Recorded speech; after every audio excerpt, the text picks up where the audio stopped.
এপিসোডের শুরুতে আমরা সোয়ানকে দেখতে পাই আর আমরা সেখানে লিয়ে সকল লোকদের দেখতে পাই, তারা তাদের রাজার অ্যাম্বুলেন্সের সামনে আত্মসমর্পণ দেখাচ্ছিল। আর এই সবাইকে লিড সোয়ান করছিল, কারণ রাজার ফ্যামিলি থেকে সে একমাত্র বেঁচে ছিল। কিন্তু যখন সোয়ান সেই সকল এমব্লেমের মধ্যে প্রিন্সেস ইয়ানিয়ানের এমব্লেমও দেখে, তখন সে সকল লোকদের বলে দেয় যে প্রিন্সেস এখন পর্যন্ত জীবিত আছে, আর সে আর কেউ না বরং চুয়ানি ছিল।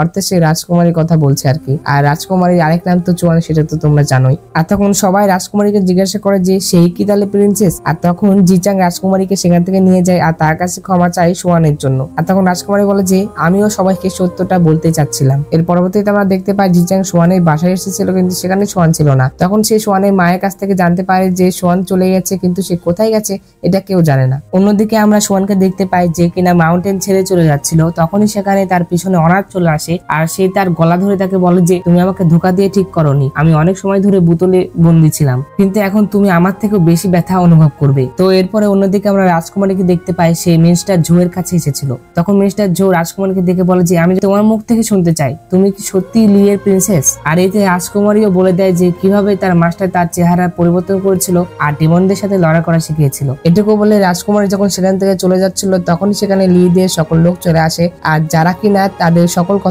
শুনে ফেলেছিল। আর তারা বুঝতে পেরেছিল যে চুয়ানি হলো প্রিন্সেস ইয়ানিয়ান অর্থাৎ রাজকুমারী। আর এরপরে আমরা রাজকুমারকে দেখতে পাই, সে তখন ড্রিঙ্কস করছিল। আর তখনই সেখানে বাই চলে আসে আর সে রাজকুমারকে বলে যে ইউন চিংইং স্টোন খুঁজতে গিয়েছে আর সে এখন এই সময় অনেক বিপদে আছে। আর এই কথা শুনে রাজকুমারী বলে যে সে এখন কোথায়? তখন বাই বলে যে আমি এটা তো বলতে পারবো না, কিন্তু আমি এটা অবশ্যই বলতে পারবো যে সে এখন বিপদে আছে। অন্যদিকে আমরা ইউন আর মেশানকে দেখতে পাই, যারা কিনা চিংইং স্টোনকে খোঁজার জন্য উত্তরের জ্বালামুখীর কাছে এসেছিল। কিন্তু তখনই ইউন সেখান থেকে গায়েব হয়ে যায় আর ডেমন কিং এর সামনে চলে আসে। আর তখন ডেমন কিং তাকে বলে যে চিংইং স্টোন এখানে নেই, আমি কিভাবে তোমাকে এত সহজে আমার মৃত্যুর চাবি দিয়ে দেবো। আর আমরা দেখতে পাই তখন তাদের মধ্যে ফাইট শুরু হয়ে যায়। আর এই সিনটি বাই আর রাজকুমারীও দেখছিল। তখন রাজকুমারী বাইকে তাকে সেখানে নিয়ে যেতে বলে, যেটাতে বাই তাকে সেখানে নিয়ে চলে আসে। আর যেহেতু বাই একটি মেরজ ছিল, যার কারণে সে বেশি ঠান্ডা বা গরম সহ্য করতে পারতো না, আর যার কারণে রাজকুমারী তাকে সেখানে থাকতে বলে ইউনকে খুঁজতে চলে যায়। আর অন্যদিকে আমরা দেখতে পাই ইরমান আর জিচাং এক হয়ে যায় আর ক্রাউন প্রিন্সকে মারার সিদ্ধান্ত নেয়। আর অন্যদিকে আমরা দেখতে পাই ডেমন কিং ইউনকে জোয়ালের মুখের মধ্যে অর্থাৎ সে আগুনের মধ্যে ফেলে দিয়েছিল, কিন্তু এটাতে ইউনের কিচ্ছুই হয় না।